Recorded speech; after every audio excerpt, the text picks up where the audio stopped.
Salam sejahtera kepada Madam Katerina. Saya Wilson Ungkap Anak Dio dari pengajian PRPSV 51 dan saya akan membentangkan mengenai pentafsiran bilik raja. Okey, saya akan mulakan dengan maksud pentafsiran bilik raja ataupun ringkasnya sebagai PBD lah. Okey, pentafsiran bilik raja ni merupakan satu bentuk pentafsiran berterusan yang berlaku secara langsung dalam bilik darjah, iaitu semasa sesi pengajaran dan pembelajaran sedang dijalankan. Dalam arti kata lain, guru ni dia menilai murid sepanjang masa dan bukan hanya ketika ujian ataupun peperiksaan. Dan tujuan utama PBD ni dia adalah untuk mendapatkan maklumat yang menyeluruh tentang perkembangan murid. Dan maklumat ini juga meliputi perkembangan, kemajuan, kebolehan dan juga pencapaian murid dalam pelbagai aspek. Okay, apa yang menarik mengenai PBD ini, ianya tidak hanya fokus kepada pencapaian akademik semata-mata, tetapi juga mengambil kira kemahiran insaniah, sikap dan nilai yang ditunjukkan oleh murid. Dalam pelaksanaan PBD ini, dia ada dua jenis pentafsiran utama, iaitu pentafsiran formatif dan pentafsiran sumatif. Okey, pentafsiran formatif ni dianya dilakukan secara berterusan untuk membantu murid belajar. Contohnya, guru memberi maklum balas serta-merta kepada jawapan murid tu semasa ujian ataupun kuis dilaksanakan. Dan pentafsiran sumatif ni biasanya dilakukan selepas satu unit ataupun topik untuk mengetahui sejauh mana murid ni dia menguasai kandungan yang telah diajar. Selain itu, pendekatan PBD ni dia merangkumi 3 jenis pentafsiran, iaitu pentafsiran untuk pembelajaran ataupun assessment for learning. Yang ini digunakan oleh guru menggunakan maklumat pentafsiran untuk sesuaikan pengajaran. Dan yang kedua, pentafsiran sebagai pembelajaran ataupun assessment as learning, dan murid ini sendiri terlibat dalam menilai dan memahami pembelajaran mereka.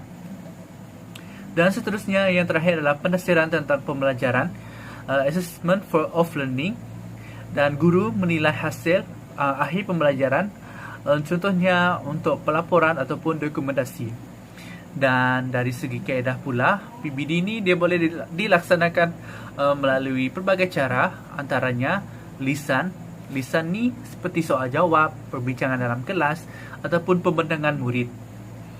Dan yang kedua adalah pemerhatian semasa aktiviti berkumpulan, projek ataupun permainan pembelajaran merupakan aktiviti yang sesuai dilaksanakan guru untuk membuat pemerhatian terhadap setiap murid dan adakah mereka aktif ataupun tidak di dalam aktiviti tersebut. Dan yang ketiga adalah penulisan. Ini termasuk tugasan bertulis, latihan dalam buku, kuis ataupun kerja rumah. Dan semua maklumat yang dikumpulkan ini akan dirujuk kepada tahap penguasaan murid ataupun TP dari TP1 hingga ke TP6. TP1 ni bermaksud tahap yang ke-1 ataupun paling rendah, iaitu murid belum menguasai kemahiran, dan ianya akan meningkat kepada tahap 2, 3, 4, 5 dan terakhir sekali adalah tahap 6, iaitu tahap ke-6 ni merupakan tahap yang paling tinggi di mana murid telah menguasai sesuatu kandungan tu dengan sangat baik. Dengan adanya maklumat TP ini, guru dapat merancang intervensi yang bersesuaian seperti membantu murid yang lemah dan pada masa yang sama mencabar murid yang sudah maju. Kesimpulannya, PBD ini dia memberi tumpuan kepada perkembangan murid secara holistik. Dan ia bukan sekadar menilai apa yang murid tahu, tetapi juga bagaimana murid belajar, berfikir dan bertindak dalam pelbagai situasi, dan paling penting, ia membantu guru menyesuaikan pengajaran agar lebih berkesan dan berpusatkan murid. Seterusnya, saya akan menerangkan tentang maksud mobility pelajar. mobility pelajar ni dia merujuk kepada pergerakan murid ataupun pelajar dari satu kelas sosial ke kelas sosial lainnya. Dan ini semata-mata untuk tujuan pembelajaran ataupun meningkatkan taraf hidup masing-masing. Pergerakan ini boleh berlaku dalam pelbagai bentuk dan antaranya adalah program pertukaran pelajar di mana pelajar ni dia mengikuti sesi pembelajaran di institusi lain dalam tempoh masa tertentu sama ada beberapa minggu ataupun beberapa bulan. Yang kedua adalah sambungan pengajian. Contohnya, pelajar berpindah dari institusi vocational ke kolej atau kolej ke universiti untuk menyambung pengajian. Jadi apa yang penting di sini, walaupun pelajar bergerak dari satu tempat ke satu tempat yang lain, tujuan utama mobility tetap berkaitan dengan pembelajaran dan perkembangan diri seseorang individu tersebut. Dan mobility pelajar ni bukan sekadar berpindah lokasi belajar, ianya sebenarnya membuka ruang kepada pelajar untuk mengalami suasana dan budaya pembelajaran yang berbeza. Sebagai contoh, pelajar mungkin didedahkan kepada kaedah pengajaran yang lebih interaktif ataupun berbentuk penyelidikan. Yang kedua, meluaskan perspektif global. Pelajar ni dia dapat bergaul dengan rakan dari pelbagai latar belakang budaya, bangsa dan negara. Yang ketiga, meningkatkan kemahiran insaniah seperti komunikasi, kepimpinan, kerjasama dan penyelesaian masalah. Dan yang keempat adalah menyesuaikan diri dalam persekitaran baharu, dan ini sangat penting dalam dunia pekerjaan yang sentiasa berubah-ubah. Dan sekarang ini saya akan berbincang mengenai kesan perubahan pendidikan semasa terhadap pentadsiran bilik darjah, itu PBD lah. Seperti yang kita tahu, sistem pendidikan kita ni dia sedang mengalami transformasi yang besar, dan antara transformasi yang ataupun perubahan yang utama ialah pemansuhan peperiksaan awam seperti UPCR dan PJ3. Penekanan kepada pembelajaran berpustakaan murid yang memberi tumpuan kepada keperluan individu murid dan bukan semata-mata berfokuskan kepada guru sahaja. Dan ini dua perubahan utamalah yang telah terjadi pada masa kini. Dan dengan perubahan ini, PBD kini menjadi instrumen utama untuk menilai pencapaian murid secara holistik. Okey. Kita akan beralih kepada kesan utama perubahan ini terhadap pelaksanaan PBD. Yang pertama, peningkatan autonomi guru. Perubahan ini memberi lebih kebebasan kepada guru untuk merancang dan melaksanakan pentadsiran berdasarkan keperluan murid. Dulu, guru terikat dengan format peperiksaan yang kaku, dan manakala sekarang, guru boleh memilih berbagai kaedah pentadsiran seperti projek, aktiviti kumpulan, perbincangan lisan ataupun tugasan bertulis. Dari sini, guru boleh menyesuaikan penilaian mengikut konteks murid, dan ini membolehkan murid ataupun membolehkan guru memberi penilaian yang lebih tepat dan bermakna untuk setiap murid. Yang kedua, penyesuaian kaedah pengajaran. Selain itu, perubahan ini memerlukan guru untuk mengintegrasikan pentadsiran secara semula jadi dalam pengajaran harian. Guru ni dia perlu memastikan pentadsiran berlaku sepanjang masa, dan ini maksud pentadsiran bukan hanya dilakukan ketika ujian ataupun peperiksaan, tetapi dalam setiap aktiviti pembelajaran seperti ketika murid menjawab soalan, berbincang dalam kumpulan ataupun menyelesaikan tugasan.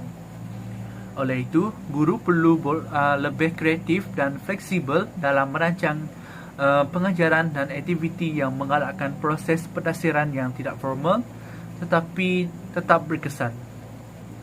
Dan ini juga bermakna guru ni perlu memberikan maklumat yang segera dan memantau kemajuan murid secara berterusan. Dengan dua perubahan utama ni, kita dapat melihat bagaimana PBD memberi peluang kepada guru untuk lebih berautonomi dalam menilai dan memberi pembelajaran yang lebih bermakna kepada murid.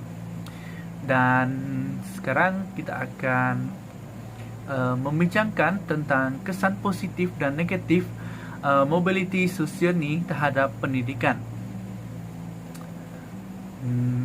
Mobiliti sosial ni dia merujuk kepada pergerakan individu ataupun kumpulan dalam hierarki sosial yang boleh memberikan kesan langsung kepada pendidikan. Dan dalam konteks ini, kita dapat lihat bagaimana pendidikan boleh menjadi alat ataupun pergerakan sosial, iaitu peluang untuk meningkatkan status dan kedudukan dalam masyarakat.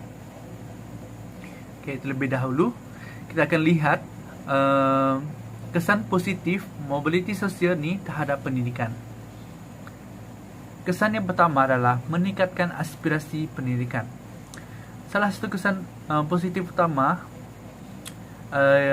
ini apabila seorang individu ataupun keluarga bergerak ke kedudukan sosial yang lebih tinggi, mereka lebih terdorong untuk mencapai pendidikan yang lebih tinggi untuk meningkatkan lagi status sosial mereka.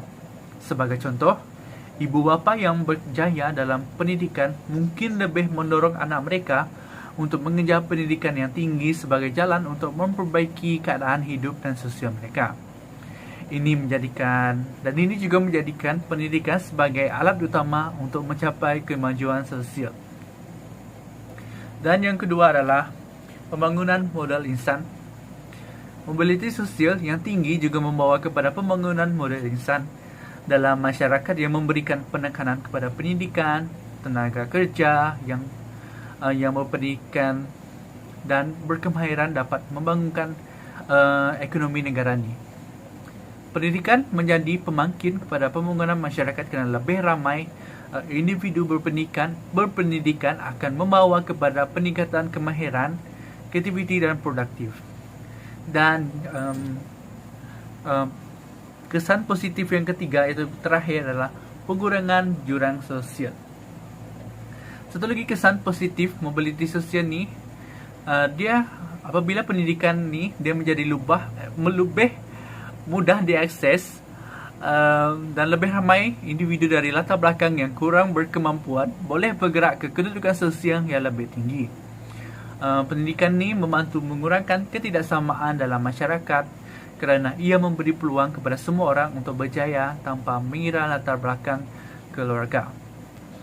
Dan kita beralih pula kepada kesan negatif mobiliti sosial ni terhadap pendidikan.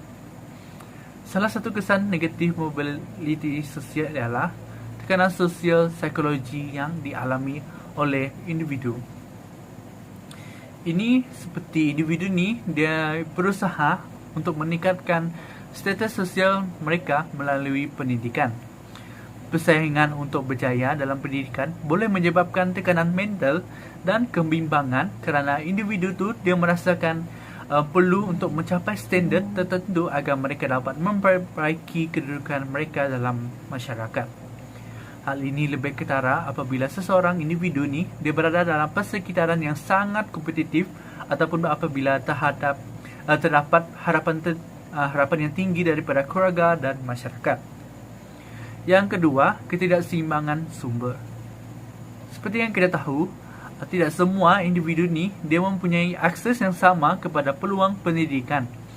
Di setengah tempat ni terdapat ketidakseimbangan dalam pembahagian sumber pendidikan. Sebagai contoh, individu dari latar belakang keluarga yang kurang berkemampuan mungkin tidak dapat mengakses pendidikan berkualiti disebabkan oleh faktor kewangan ataupun lokasi. Dan hal ini menyebabkan ketidakseimbangan dalam mobiliti sosial di mana hanya sebilangan kecil individu yang dapat mencapai peningkatan sosial status sosial melalui pendidikan. Dan kesan yang negatif terakhir adalah perubahan dinamika keluarga. Mobiliti sosial ni dia juga boleh membawa kepada perubahan dalam struktur keluarga. Sebagai contoh, jika seseorang individu ni dia berpindah ke tempat lain untuk menyambung pengajian ataupun kerjaya, ini mungkin mempengaruhi hubungan keluarga ataupun menyebabkan kekurangan sokongan moral. Kadang-kadang perubahan ni dalam kedudukan sosial ni juga boleh menimbulkan ketegangan ataupun perubahan dalam peranan tradisional dalam keluarga. Dan ini juga mempengaruhi sokongan terhadap pendidikan.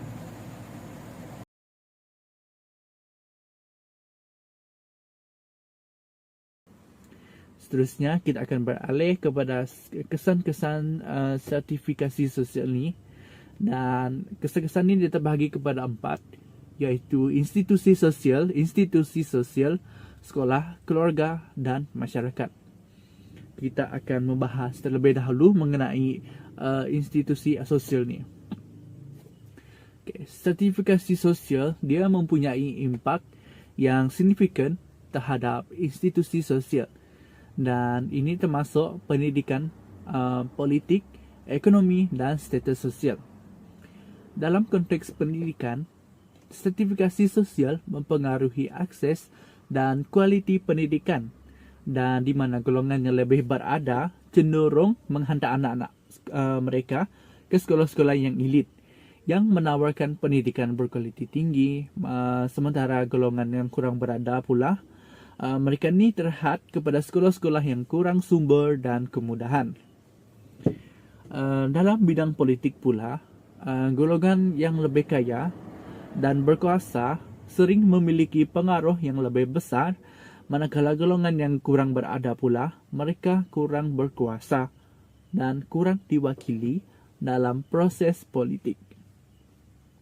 Dalam ekonomi pula, sertifikasi sosial mempengaruhi peluang pekerjaan dan pendapatan, di mana golongan yang lebih tinggi dalam hierarki sosial cenderung memiliki akses kepada pekerjaan yang lebih baik dan pendapatan yang lebih tinggi.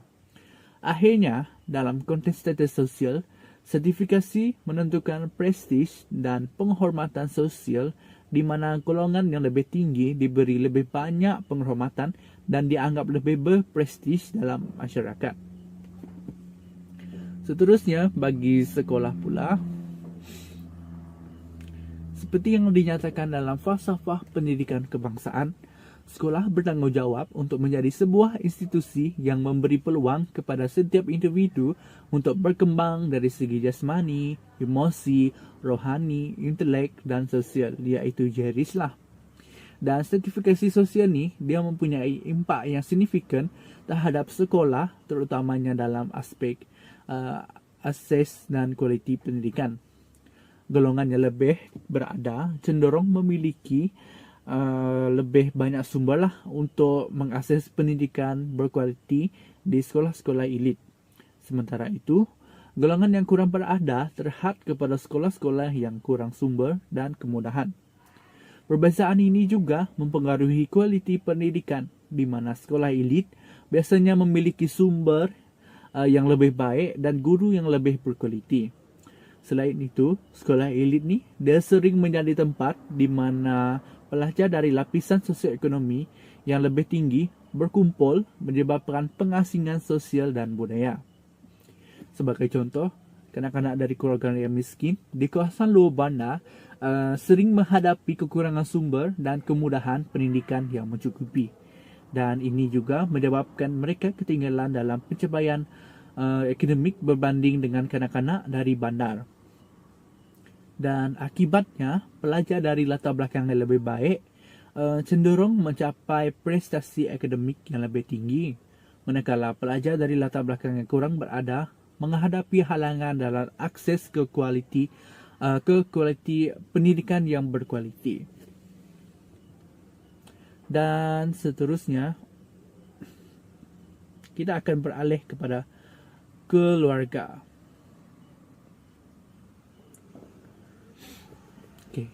Sertifikasi sosial memberikan impak yang ketara terhadap kesihatan dan keekonomi sebuah keluarga. Keluarga daripada golongan atasan berupaya untuk mendapatkan rawatan perubatan yang berkualiti di hospital swasta, manakala keluarga yang berpendapatan rendah ni, dia terpaksa bergantung kepada perkhidmatan kesihatan awam yang kadang-kala terhad dari segi kemudahan dan kepantasan rawatan. Dari segi ekonomi pula, keluarga yang lebih berada nih, dia lebih mudahlah memperoleh pekerjaan bergaji tinggi serta menikmati kestabilan keuangan, sedangkan keluarga berpendapatan rendah sering menghadapi kesukaran mendapatkan pekerjaan yang tetap. Dan ini juga menyebabkan mereka terperangkap dalam kitaran kemiskinan. Contohnya, seorang eksekutif dari keluarga kaya mempunyai lebih banyak peluang untuk melabur dan meningkatkan taraf hidupnya, manakala seorang buruh dari keluarga miskin terpaksa bekerja lebih masa hanya untuk memenuhi keperluan asas sahaja, asas yang keluarga mereka sahaja. Keadaan ini bukan sahaja menjejaskan kesejahteraan hidup, tetapi juga memperkukuhkan jurang sosial dalam masyarakat. Dan yang terakhir adalah masyarakat. Stratifikasi sosial memberikan kesan yang mendalam terhadap struktur dinamika masyarakat, di mana sistem lapisan sosial yang wujud mempengaruhi mobiliti sosial, hubungan antara kelompok serta kestabilan sosial secara keseluruhan. Dalam masyarakat yang berhierarki ini, golongan atasan lazimnya menikmati akses lebih luas kepada sumber seperti pendidikan berkualiti, pekerjaan bernilai tinggi, dan jaringan sosial yang berpengaruh. Dan ini membolehkan mereka mengekalkan atau meningkatkan kedudukan sosial mereka lah. Sementara itu, golongan menengah berusaha untuk meningkatkan taraf hidup melalui pendidikan dan pembangunan ekonomi, namun sering berhadapan juga dengan persaingan sengit serta kekangan sumber. Sebaliknya, golongan bawahan menghadapi pelbagai halangan sistematik seperti kemiskinan, akses yang terhad kepada pendidikan berkualiti serta diskriminasi sosial, dan sekaligus menyukarkan usaha mereka untuk keluar dari kitaran kemiskinan.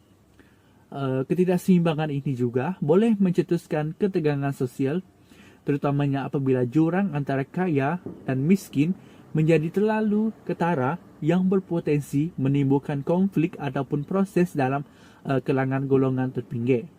Walau bagaimanapun, sertifikasi sosial juga boleh berperanan sebagai pemangkin kepada persaingan sehat yang mendorong individu untuk berusaha meningkatkan status sosial mereka. Okey, seterusnya kita beralih kepada faktor-faktor kepelbagaian sosial budaya. Dan ianya terbahagi kepada 5, iaitu bangsa, bahasa, struktur sosial, agama, dan yang terakhir adalah kepercayaan, adat, dan rasam. Kita akan mengulas terlebih dahulu mengenai bangsa. Okay, kepelbagaian bangsa dalam masyarakat Malaysia terbentuk hasil daripada beberapa faktor utama, termasuk migrasi sejarah seperti kedatangan imigran Cina dan India semasa penjajahan British, dan dasar kerajaan seperti dasar ekonomi baru yang mengimbangi pembahagian ekonomi antara kaum serta perkahwinan campur yang melahirkan komuniti unik seperti Baba Nyonya dan Ceti Melaka. Faktor lain seperti urbanisasi dan globalisasi turut menyumbang kepada interaksi antara kaum di bandar-bandar besar serta penerimaan budaya antara bangsa. Walau bagaimanapun, kepelbagaian yang kaya dengan landscape sosio budaya seperti negara dengan pelbagai perayaan bahasa dan tradisi, ianya juga berpotensi untuk menimbulkan cabaran seperti prasangka kaum atau ketegangan sosial jika tidak diurus dengan baik. Justru, pendekatan inklusif melalui pendidikan, dasar afirmatif dan pengalakan persefahaman antara budaya penting untuk memupuk perpaduan dalam masyarakat majmuk sambil mengekalkan identiti unik setiap kaum. Seterusnya, kita akan beralih kepada bahasa. Okay, bahasa ni, kepelbagaian bahasa di Malaysia merupakan elemen penting dalam landscape sosial budaya negara yang dipengaruhi oleh faktor sejarah, komposisi etnik dan proses globalisasi. Bahasa Melayu berfungsi sebagai bahasa kebangsaan dan wujud bersama dengan pelbagai bahasa lain seperti Mandarin, Tamil serta bahasa etnik di Sabah dan Sarawak. Selain itu, kesan penjajahan menjadikan bahasa Inggeris sebagai bahasa kedua utama, manakala interaksi antara komuniti melahirkan variasi linguistik seperti bahasa Melayu Pasar. Namun, kepelbagaian ini juga menimbulkan cabaran dalam pemeliharaan bahasa ibunda minoriti serta usaha untuk menyelaraskan kepelbagaian linguistik dengan perpaduan nasional. Oleh itu, kerajaan melaksanakan dasar seperti dasar bahasa, kebangsaan dan sistem pendidikan dui bahasa bagi menyeimbangkan pemeliharaan warisan bahasa dengan pembentukan identiti kebangsaan yang inklusif. Dan seterusnya kita akan beralih kepada struktur sosial. Kepelbagaian sosio-budaya dalam struktur sosial dipengaruhi dari segi geografi. Masyarakat bandar lebih cenderung mengalami pencampuran budaya kerana kepelbagaian etnik serta interaksi yang luas dalam bidang pekerjaan, pendidikan dan sosial.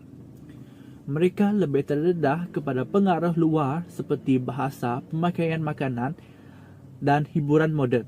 Sebaliknya, penduduk luar bandar cenderung mengekalkan identiti asal mereka berikutan dengan persekitaran yang lebih homogen serta amalan budaya dan adat resam yang masih kekal. Oleh itu, faktor geografi memainkan peranan penting dalam menentukan tahap pencampuran dan kelestarian budaya dalam sesebuah masyarakat. Dan yang keempat adalah agama.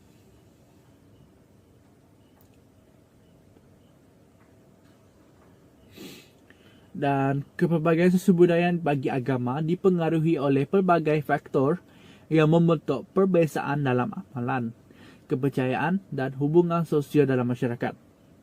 Latar belakang sejarah seperti penyebaran agama melalui perdagangan telah memperkayakan lagi landscape keagamaan sesebuah negara. Perkahwinan campur juga turut menyumbang kepada pencampuran kepercayaan serta mewujudkan toleransi dan keharmonian antara penganut agama yang berbeza. Selain itu, globalisasi dan migrasi membawa masyarakat daripada berbagai latar belakang, keagamaan kekuasaan yang sama, sekaligus meningkatkan interaksi silang budaya. Tambahan pula, dasar kerajaan dan perkembangan serta penerimaan sesuatu agama dalam sesebuah negara. Dan akhir sekali, iaitu kepercayaan adat resam dan budaya. Menurut Dut Ayuni, Nusaibah Husin dan Amir Hassan Dawi pada 2019, sekolah ni dia berfungsi sebagai medium integrasi sosial, khususnya dalam menyatukan murid daripada berbagai etnik dan latar budaya. Malaysia sebagai sebuah negara yang majmuk memamerkan kepelbagaian adat dan budaya yang mencerminkan melalui gaya hidup masyarakat yang berbeza-beza. Setiap individu membawa nilai kehidupan yang berakar umbi daripada tradisi dan budaya diwarisi secara turun-temurun. Penting bagi setiap murid untuk mempelajari dan menghargai adat resam rakan sebaya yang berbeza, kerana sikap toleransi ini dapat mengukuhkan perpaduan dan mewujudkan persekitaran pembelajaran yang harmoni.